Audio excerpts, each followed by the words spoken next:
Dad, perfect events. I still remember exactly what Miles said, loud enough for the whole table to hear, right before everything changed. He's cute about it, really believes he's building something big. That was the moment I decided I was done staying quiet. My name is Paul Stanton. I'm 58 years old. And I'm going to tell you about the night my own daughter stood up at her anniversary party, a party I mostly paid for, and helped a room full of people laugh at me. What nobody in that room understood was that roughly half of them worked for companies I owned. Let me back up. 28 years at Harwell Industrial, senior mechanical engineer. I knew every machine on that floor, every contract, every efficiency gap that was costing the company money. I had trained half the department. I was good at what I did, and I knew it. They let me go on a Tuesday afternoon in a 12-minute meeting. The official story was restructuring. The real story was cheaper overseas labor, a new VP who wanted his own people, and a balance sheet that decided a 55-year-old with experience and opinions was more expensive than he was worth.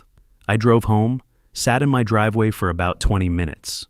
Then I went inside and made coffee. Here's what I decided that afternoon. I wasn't done, not even close. I had 28 years of operational knowledge that didn't disappear just because Harwell didn't want it anymore. I knew exactly how mid-size manufacturers lost money. Bad vendor contracts, bloated processes, inventory systems held together with spreadsheets and optimism. I had fixed those problems for one company for nearly 3 decades. There were hundreds of other companies with the same problems. They just didn't know the fix yet. I started DT Industrial Group out of the spare bedroom. No investors, no announcement, just me, a laptop, a whiteboard, and a list of companies I knew were running sloppy operations. First client came through an old vendor contact, paid me $4,200 for a 3-week audit. By month 6, I had 4 clients and was pulling in more monthly than my last paycheck from Harwell. By the end of year 1, the numbers told a story I hadn't dared to predict when I started. And while all of that was happening, my family was quietly deciding I was having some kind of late life episode. My daughter Lori is 32. She married Miles Donovan 5 years ago. Miles is a project manager at a mid-sized tech and manufacturing firm, Craftfield Systems. Smart enough guy. The kind of smart, though, that tips over into thinking he understands things he's only read about. From the first month I started DT Industrial, Lori treated it like a phase. Dad, are you sure you don't want to find something more stable? Like a consulting role inside one of the big firms. That was month 2. Miles thinks you might be overextending yourself. That was month 8. Miles thought a lot of things about my business that nobody asked him about. We just worry. We don't want you to get hurt if it doesn't pan out. That was year 1. After I casually mentioned I was in preliminary talks on my first acquisition. Every time I shared something real, a new contract, a growth number, a deal in progress, I got the same response. Polite nodding, a quick subject change, or worse, Miles jumping in with some entry-level advice about cash flow management or market positioning. Things I had been doing since before he knew what a P&L statement was. I stopped sharing, kept building, kept my mouth shut. There was also the matter of what happened at Harwell, something I was handling separately, quietly, the right way. During the process of acquiring 2 of my companies, my attorneys turned up documentation that Harwell had violated its own severance agreements with a group of employees let go the same year I was. Underpaid severance, clear breach of contract. I had the records, my lawyers had the filings, and we were moving through arbitration. No confrontation, no threats, just evidence and process. That part of the story wasn't dinner conversation, so nobody knew about it either.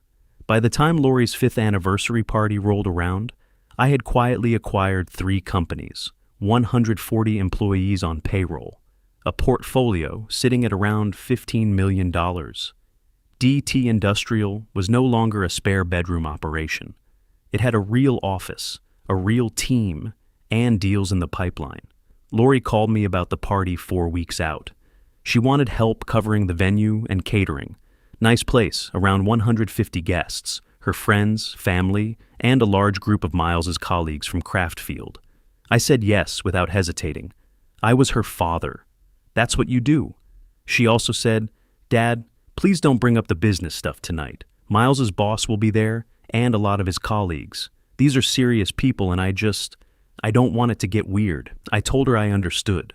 I promised to keep quiet about work. So I put on a good shirt, drove my truck to the venue, and found my seat near the back. I had no idea what was coming, but I should have guessed that a room full of people who didn't know the truth about me was eventually going to say something that made the truth impossible to keep to myself any longer. The first hour was fine. Cocktails, handshakes, the usual small talk. I stayed close to Reed. My brother, 55, works construction, and we caught up on nothing important, which was exactly what I needed. I watched Lori and Miles work the room. She looked happy. That part was real, and I held on to it. Then Tina Rafferty took the microphone. Tina had been Lori's best friend since college. Loud, funny, the kind of person who turns any room into her audience. She was emceeing the evening, which in hindsight I should have taken as a warning. She opened strong, their love story, how they met, how Miles had proposed badly, and Lori had said yes anyway despite the terrible planning. The room laughed. It was warm and genuine. Then Tina shifted gears. Now, I do have to take a moment to talk about Lori's dad. She smiled in my direction. I smiled back. Kept my face neutral. Paul has been going through what I would call a career reinvention phase. She said it with the kind of affectionate tone people use when they're describing a child who wants to be an astronaut. He decided that 55 was the perfect age to become an entrepreneur. She paused for effect. We all think it's very brave. Light laughter around the room. I nodded politely. He keeps talking about building a business empire. More laughter. We keep gently suggesting maybe he should dial back the expectations.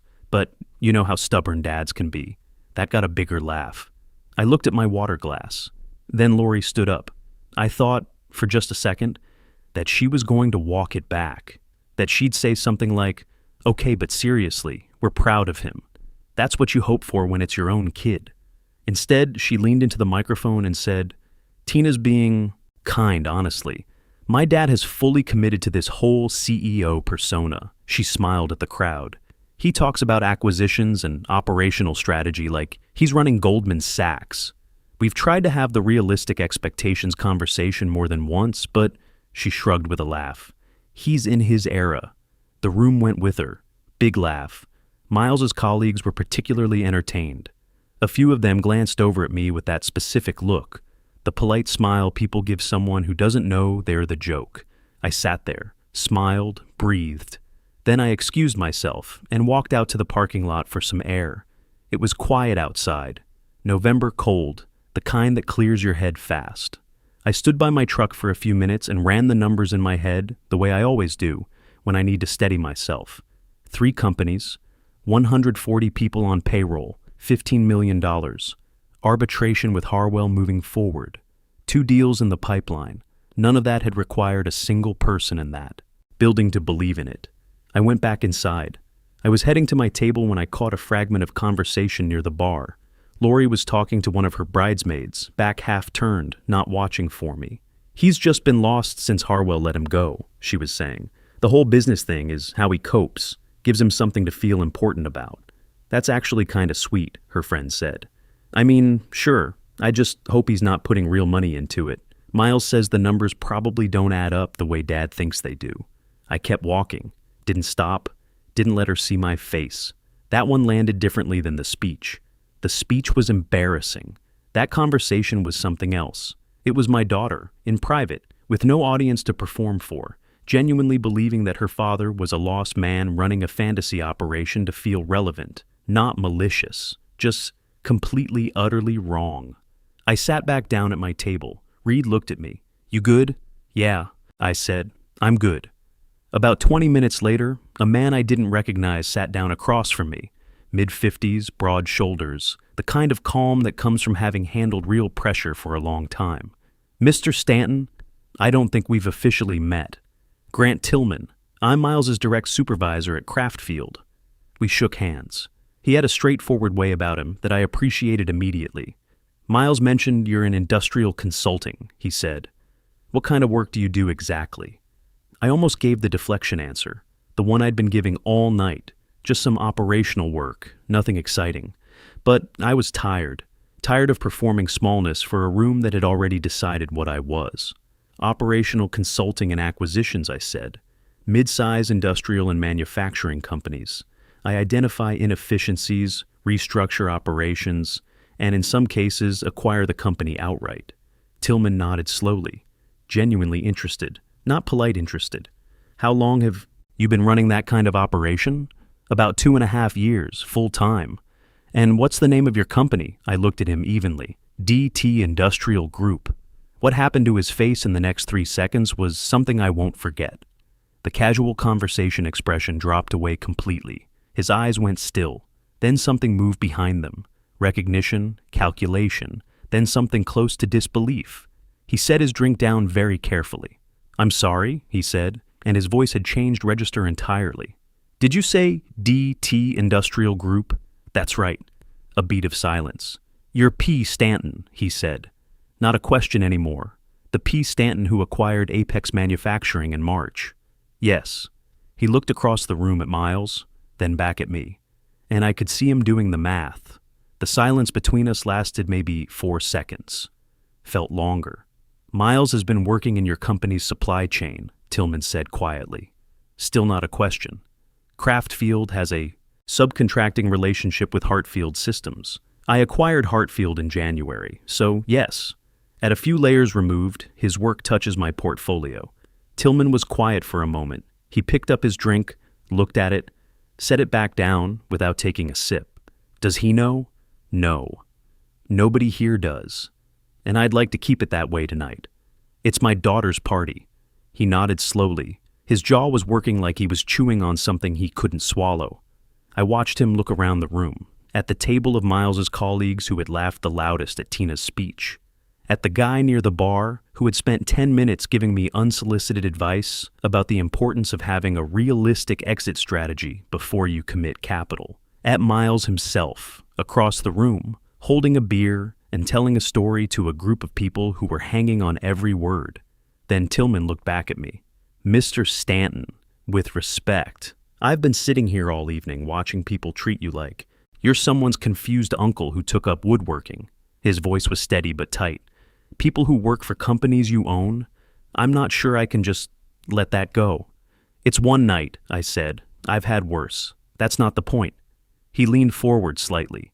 20 minutes ago, Miles told 3 of our colleagues that his father-in-law was, and I'm quoting, cute about the whole entrepreneur thing. He said it standing 6 feet away from me. If he had any idea, he doesn't, and that's fine. Tillman studied me. "How are you this calm about it?" I thought about that for a second, because none of it changes anything. The companies are still there Monday morning, whether these people know about them or not.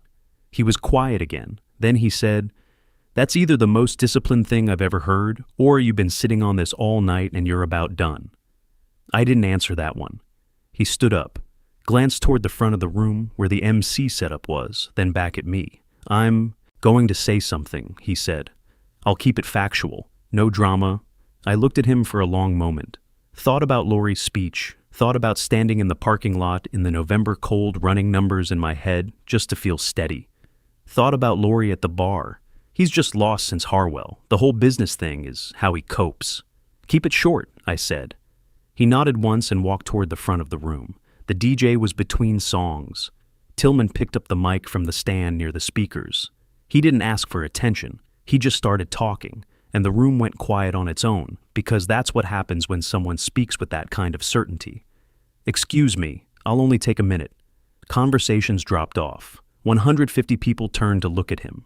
Lori's expression shifted from surprise to confusion. Miles straightened up. "My name is Grant Tillman. I'm Miles's supervisor at Craftfield, and I've had the privilege of sitting with Paul Stanton for the last little while." He paused. "I need to correct something, because I can't in good conscience let the evening end with a misunderstanding this significant. Complete quiet.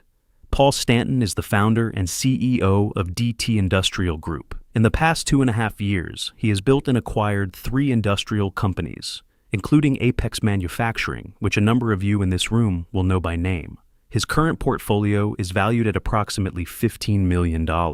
He employs around 140 people. I heard a fork hit a plate somewhere across the room. For those of you from Craftfield, Tillman's voice stayed even, DT Industrial holds an ownership stake in Hartfield Systems, which has an active subcontracting relationship with us, which means Paul Stanton is, several tiers up the chain, connected to how this company operates. He looked directly at Miles. He is not an amateur trying his hand at business. He built something real, quietly, while everyone in this room was telling him to lower his expectations. Miles had gone the color of dry concrete. Lori's hand came up slowly and covered her mouth. One of the craft field guys near the back said something to the man next to him. I couldn't hear it, but I watched the second man's face go through about 4 expressions in 2 seconds. He was the one who told me earlier that he respected the hustle and the tone people use when they mean the opposite. Tillman walked over to my table and held out the mic. I took it, stood up. The room was so quiet I could hear the ventilation system. I looked at 150 people looking at me, and I took my time. I want to be clear about one thing, I said. I didn't come here tonight to make a point. I came because my daughter asked me to, and I paid for the venue because that's what fathers do. I let that sit for a second. I kept my promise. I didn't say a word about work all night. I looked at Lori. She hadn't moved, but I need to say this once, so it's on the record. I looked at the room, and I took my time. When Tina gave her speech tonight about my career reinvention phase, I was already 18 months into my second acquisition. I kept my voice even, no heat in it, just facts. When my daughter told this room, I needed to set more realistic expectations. The payroll for 140 people had already cleared twice that month. And when Miles said I was cute about it, I paused just long enough. I had signed paperwork 3 weeks ago that runs through the same company that cuts his checks. Someone near the back let out a low breath. Not a laugh, just the sound of a room recalibrating. I'm not saying any of this to embarrass anyone. I'm saying it because I spent 2.5 years watching the people I love most decide what I was capable of before the evidence was in, and I stayed quiet. Not because I was ashamed, but because I kept thinking the work would eventually speak for itself. I looked at Lori directly. She hadn't sat down. Her arms were crossed tight. Over her chest, eyes glassy. It does now. So that's done. I set the mic back on the stand, sat down, picked up my water glass. That was it. The room took about 10 seconds to find its footing again. Then the noise came back. Not celebration, not laughter, just the sound of 150 people processing something they hadn't expected and turning to the person next to them to do it out loud.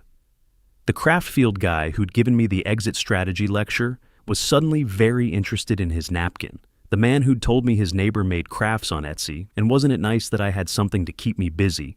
He got up and went to the bar and didn't come back to the table. Miles walked over about 10 minutes later. He looked like a man who'd been asked a question he had no answer to. I didn't know, he said. I had no idea. I feel like an idiot. You made assumptions, I said. Most people do. Yeah.